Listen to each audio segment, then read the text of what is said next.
Why do so many people never make it far past 80? It's not because they don't want to. It's not because they didn't take care of themselves. It's often because they didn't know what was silently working against them. I've seen it too many times.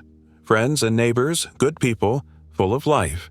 But once they crossed into their 80s, things started to unravel. And not because of one big thing, but because of several small ones, creeping in slowly. I'm 79 now. I've learned some things the hard way. I've seen what happens when you ignore the quiet warnings. And today, I want to talk about 4 hidden reasons most people struggle to live strong beyond 80. These reasons aren't obvious. They don't come with sirens. They sneak in. But once you understand them, you can do something about them. That's the part no one tells you. You still have control. Let's get into the first one. Reason 1. Silent inflammation. Now, when you think of inflammation, maybe you picture a swollen ankle or a sore knee. But that's not what I'm talking about. This kind is different. This kind hides. Doctors call it chronic low-grade inflammation. It doesn't hurt at first, it doesn't swell, it doesn't bleed, but it chips away at your health from the inside. They have a word for it now. Inflammaging. The slow, quiet fire that burns behind the scenes as we get older. It affects your heart, your brain, your joints, even your immune system. I had a neighbor, George. Walked every day, ate decently, didn't smoke, but he always seemed tired. Said his joints felt stiff in the mornings. His memory wasn't what it used to be. His doctor ran some tests, found high inflammatory markers, not from an infection. Just years of stress, processed foods, bad sleep, and sitting too much. This type of inflammation builds over time. It comes from small things that didn't seem important at the time. Junk snacks here and there, nights spent tossing and turning, sitting in front of the TV for hours. In your 50s or 60s, your body bounces back. But after 80, it doesn't recover the same way. That's why it matters. But here's the thing.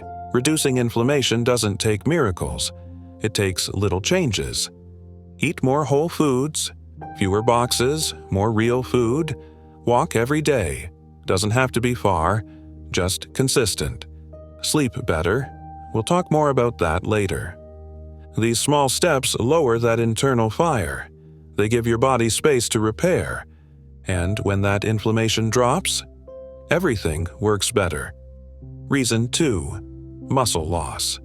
This one hits hard because you don't see it coming. It starts slow. Getting up from a chair feels a little harder. You avoid carrying groceries. You stop kneeling in the garden. Before you know it, you've lost strength. There's a name for it. Sarcopenia. It's the natural loss of muscle that begins after 60 and speeds up after 80. Muscle is more than strength. It's balance, stability, blood sugar control, immune support, even brain health. I had a buddy, Frank, lived alone, sharp as a tack, still drove, still cooked. But one day, he tripped over a rug and broke his hip. The real shock wasn't the fall. It was how quickly he went downhill after. Weeks in bed, then a walker, then help getting dressed. He told me, "I didn't think I was weak, but the strength I thought I had was gone." That hit me. Here's the truth. If you lose muscle, you lose more than movement. You lose freedom. But muscle loss isn't a sentence. It can be slowed, even reversed. Walk regularly, every day. Use light weights or resistance bands a few times a week. Eat enough protein, don't skip it. Stretch gently to stay mobile. You don't have to lift heavy weights. Just move. Use your body. Give it reasons to hold on to strength. I started with simple chair exercises. I added protein shakes a few times a week. I take the stairs more often. I still get sore, but now I know why. It's not about building muscle for show. It's about keeping what matters. Being able to rise, to carry, to go. Reason 3. Poor sleep. This one snuck up on me. I used to sleep like a rock. 8 hours, no problem. But somewhere in my 70s, that changed. I started waking up at 3 a.m., couldn't fall back asleep, felt groggy in the mornings, my memory wasn't sharp, my mood dipped, and I didn't know why. Then I learned how much sleep changes with age. After 80, your sleep gets lighter. You wake up more. You spend less time in deep sleep, the kind that really heals the body. And that matters, because your body repairs during sleep. Your brain clears waste. Your immune system resets. Without it, you feel slower, weaker, foggy. I remember Alice, she's 86, she told me she'd been waking up 4 to 5 times a night for years. She just thought it was normal. But her doctor explained, it wasn't just sleep, it was recovery. Her brain and body weren't getting the reset they needed. So she made some changes.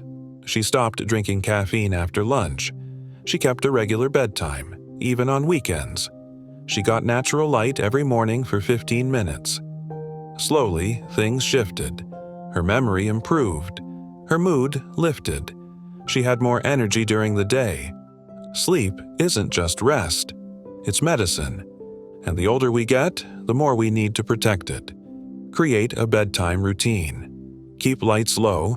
Keep your bedroom cool and quiet. Avoid screens before bed. Move during the day. None of this is complicated, but it adds up. Good sleep makes you sharper, stronger, calmer.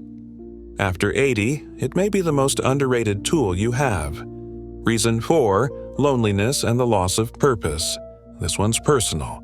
When I turned 75, I lost my wife. We'd been together for 50 years. The house got quiet. Too quiet. At first, I kept busy. But slowly, I noticed something. Days would pass and I hadn't spoken to anyone. No one called. I stopped cooking real meals. I watched TV just to hear voices. And then I read something that stuck with me. Loneliness in seniors can be more dangerous than smoking, more dangerous than obesity, more dangerous than heart disease. It affects the immune system, the brain, even how long you live. I met Bill at the senior center. He's 88, lives alone, keeps things tidy. But one day, he said something that hit me. "I don't mind being alone," he said. "What I miss is being needed." That's it, isn't it? We don't just want company. We want purpose. After 80, roles shift. Retirement, kids grown, friends pass. The danger isn't just being alone. It's feeling invisible. But here's the good news. Purpose doesn't have to be big. Feed the birds, write letters, call someone every morning, volunteer, water plants, do something that gives rhythm to your day. I started writing short notes to my grandchildren. I joined a walking group. I offered to help a neighbor who can't drive. Those little things, they changed everything. Purpose is powerful medicine. And connection isn't about age. It's about intention. Reach out, be seen, be useful, not for others, but for yourself. Because when you feel needed, you feel alive. So let's review the 4 quiet forces working against most people after 80. Silent inflammation. It burns beneath the surface, but you can lower it with real food, movement, and rest. Muscle loss. It steals your strength and balance. But you can fight it with simple activity and good protein. Poor sleep. It robs your brain and body of recovery, but you can reclaim it with small habits and better routines. Loneliness, it drains the spirit, but connection, even in small ways, can restore purpose and joy. You don't need to fight aging, but you do need to understand it. When you know what's working against you, you can make choices that protect what matters most. Your strength, your clarity, your peace of mind. If one of these reasons stood out to you, start there. One step, one change. Eat better, walk more, sleep earlier, call someone. It doesn't have to be perfect, just consistent, because you've earned more than just extra years. You've earned the right to enjoy them. So tell me, what stood out to you most today? Leave a comment below. I'd love to hear your story, your thoughts. And if this video gave you something useful, something you'll take with you, like it. Subscribe to GlowingAge. We're a community that believes aging isn't about slowing down. It's about living smarter, wiser, stronger. Because we're not here to fade. We're here to glow together.